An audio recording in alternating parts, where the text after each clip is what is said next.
Bom dia. Essa semana passaram alguns pensamentos na minha cabeça e eu fiquei pensando, por que coisas ruins acontecem com pessoas boas? Por que coisas boas acontecem com pessoas ruins? Isso depois de assistir algumas televisão, internet, e depois de ouvir muitas notícias de muitos amigos. E talvez uma passagem pode ajudar a gente, uma passagem da Bíblia, a palavra de Deus, pode nos ajudar a decifrar algumas coisas. Está em Hebreus 12, 1, 3, e diz assim: portanto, nós também, pois que estamos rodeados de uma tão grande nuvem de testemunhas, deixemos todo o embaraço e o pecado que tão de perto nos rodeia e corramos com paciência a carreira que nos está proposta, olhando para Jesus, autor e consumador da fé, o qual, pelo gozo que lhe estava proposto, suportou a cruz, desprezando a afronta e assentou-se à destra do trono de Deus. Considerai, pois, aquele que suportou tais contradições dos pecadores contra si mesmo, para que não enfraqueçais, desfalecendo em vossos ânimos. Vamos orar? Bondoso Deus, ajuda-nos, Senhor, a escutar a Tua voz e que ouçamos com muito prazer e alegria. Nós pedimos isso em nome de Jesus. Amém. O autor que escreveu essa passagem, ele compara a nossa vida com uma corrida. E ele nos dá 4 dicas, 2 negativas, falando para a gente não fazer, e 2 positivas, nos incentivando a fazer. Quais são as 2 negativas? Aqui diz assim: desembaraçando de todo o peso e o pecado que tão de perto nos rodeia. Então são 2 coisas. Uma é desembaraçar de todo o peso e a outra é desembaraçar do pecado. Desembaraçar dá uma ideia de alguma coisa que nos amarra, né? Nos dá muita volta. E quando você desembaraça, dá aquele alívio, te dá uma leveza. Quem é que não quer uma leveza na vida, né? Por exemplo, uma coisa que nos pesa, que nos atrapalha, que parece que tem uma opressão em cima da gente, é o sentimento de culpa.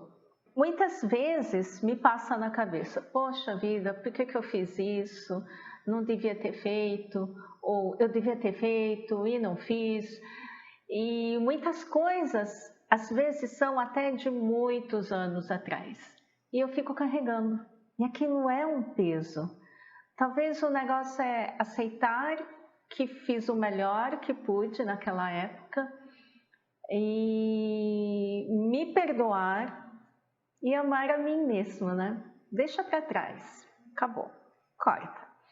Outra coisa é, por exemplo, peso. Não é pecado, mas é um peso que atrapalha, é a baixa autoestima, né?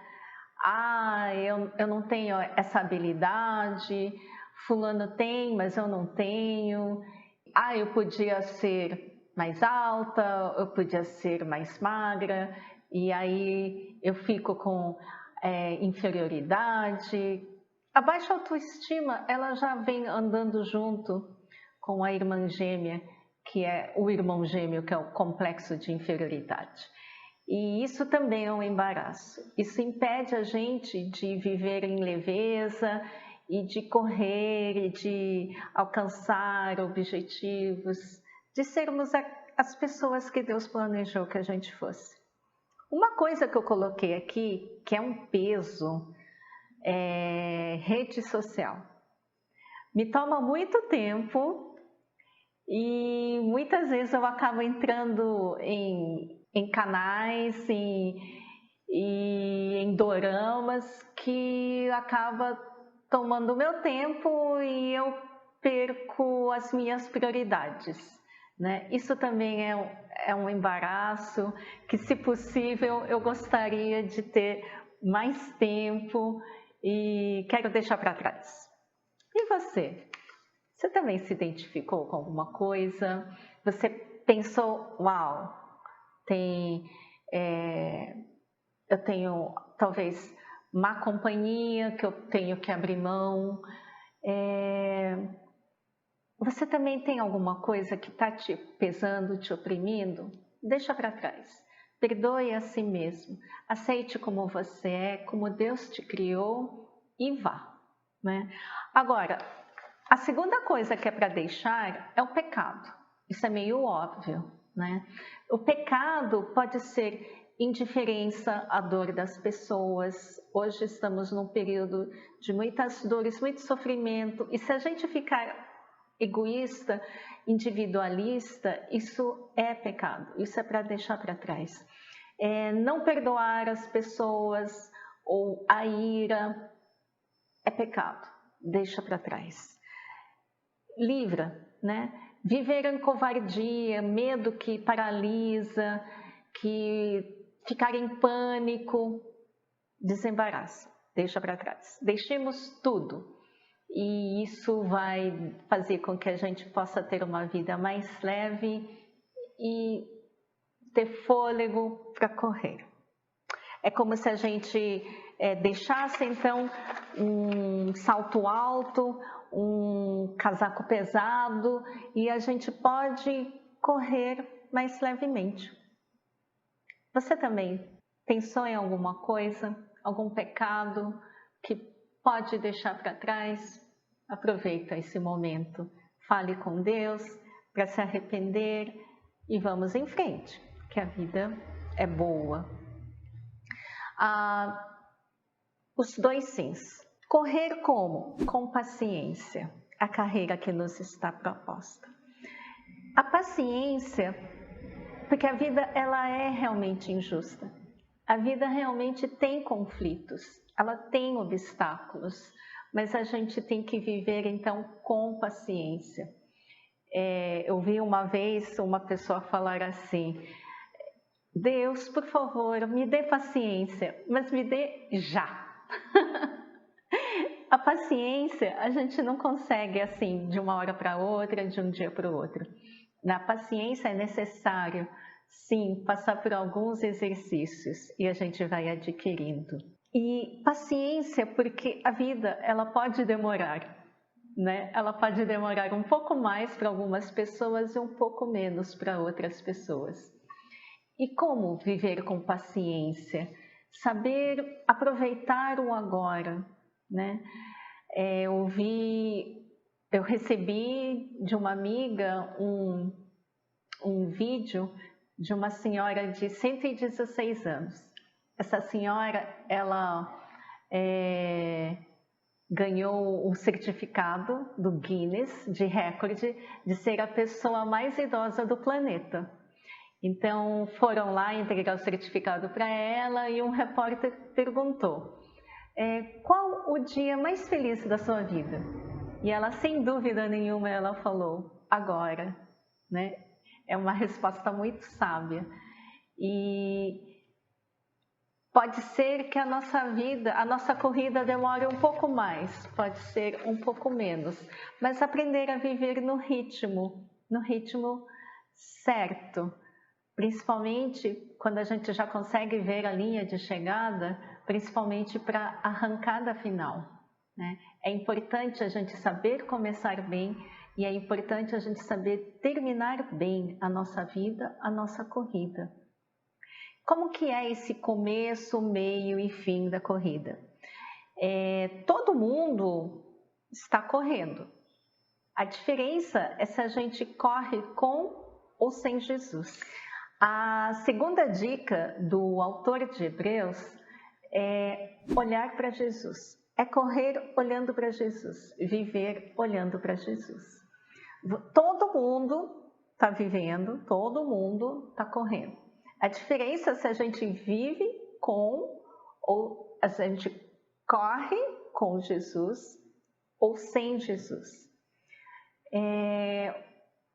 Jesus ele começa com um convite. E aí, a nossa corrida, ela pode ser diferente. Em vez de ser sozinho, Jesus ele diz assim em Mateus 11, 28. Vinde a mim, todos os que estáis cansados e oprimidos, e eu vos aliviarei.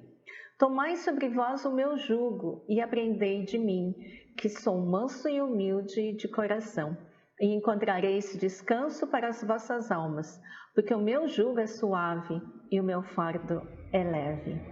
A gente corre, mas a gente sabe que existem obstáculos e não tem como. A gente vai levar sim alguns fardos, algum peso. Só que quando a gente anda, a gente corre com Jesus, quando a gente aceita o convite dele, não, eu não quero mais viver sem Jesus, eu não quero mais correr sem Jesus, eu quero ir sim para Jesus. Ele põe um fardo do nosso tamanho, anatômico, ergonômico, o peso ideal que a gente consegue suportar, o tamanho da gente, então não tem mais alto, não tem mais baixo, ele faz exato para a gente. E a corrida, ela já tem um propósito.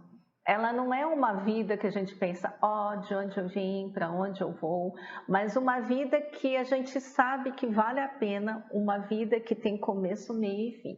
Eu falei o começo, quando Jesus fala, vinde a mim. E depois eu vou falar o final. Mas agora é o durante. Ele nos propõe viver com paciência, correr com paciência, a carreira que nos está proposta. Qual que é a proposta? Qual que é o propósito dessa vida?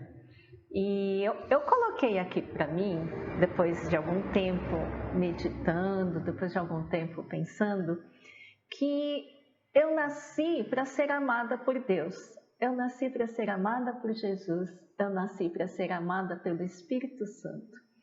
E sinto tanto esse amor que a única resposta que eu posso dar é amá-lo também.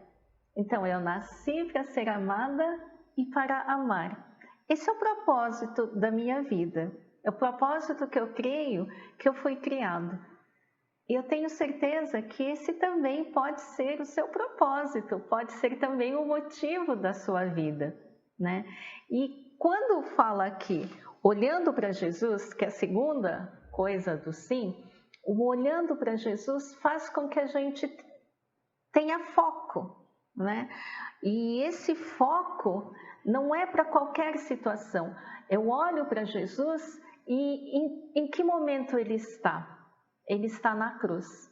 Na cruz é totalmente injusto, porque Jesus, que é Deus, ele deveria estar no melhor dos lugares, né? Ele deveria estar, sei lá, no alto de uma montanha, contemplando a luz do sol, mas não. O autor aqui, ele fala, olhando para Jesus, que suportou a cruz, né? Em que momento que Jesus está na cruz? Que é para a gente estar olhando enquanto a gente está vivendo, enquanto a gente está correndo, antes de chegar na linha de chegada.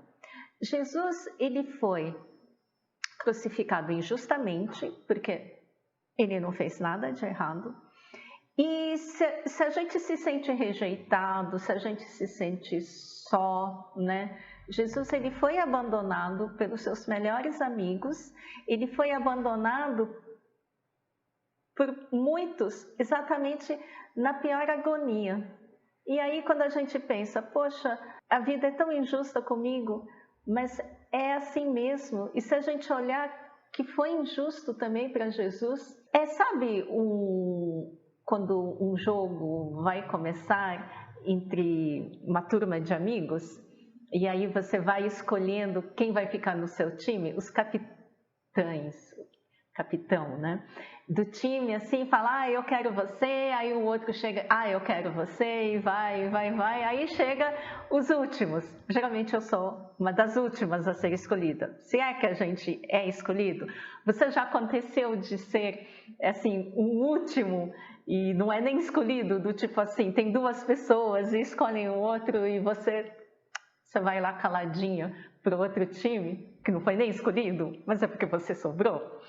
Aí eu fico pensando nisso, porque Jesus também, antes de ele ir na cruz, ele poderia não ter ido, mas quando ele estava com Pilatos, Pilatos deu opção para a multidão. E ele falou assim, olha, eu posso soltar Jesus ou eu posso soltar Barrabás. E perguntou para o povo, né, a quem vocês querem escolher? E não escolheram Jesus. E Jesus foi o perfeito, aquele que curou, que fez milagre, que alimentou uma multidão e expulsou demônios, mas o povo não o escolheu, escolheu outro, assassino, malvado. E fizeram isso com Jesus, então ele sente, ele sabe tudo que a gente passa. É interessante porque o autor de Hebreus, ele não fala para olhar para Jesus o vencedor, mas olhar para Jesus que está na cruz, né? E Jesus, ele poderia ter saído da cruz, mas ele permaneceu. Por quê?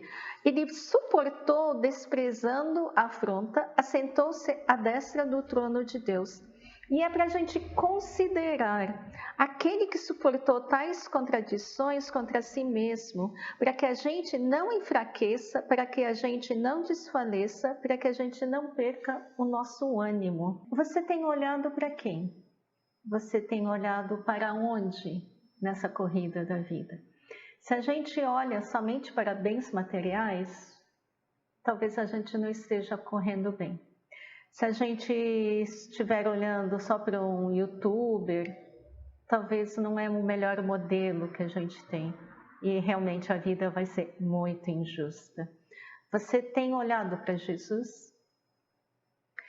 Ele, quanto mais a gente olha, mais a gente reflete quem a gente olha. E a gente começa a mudar até o nosso jeito de falar. A gente começa a mudar até os nossos pensamentos. E aí a gente vai mudando as nossas atitudes, a gente vai mudando o nosso estilo de vida.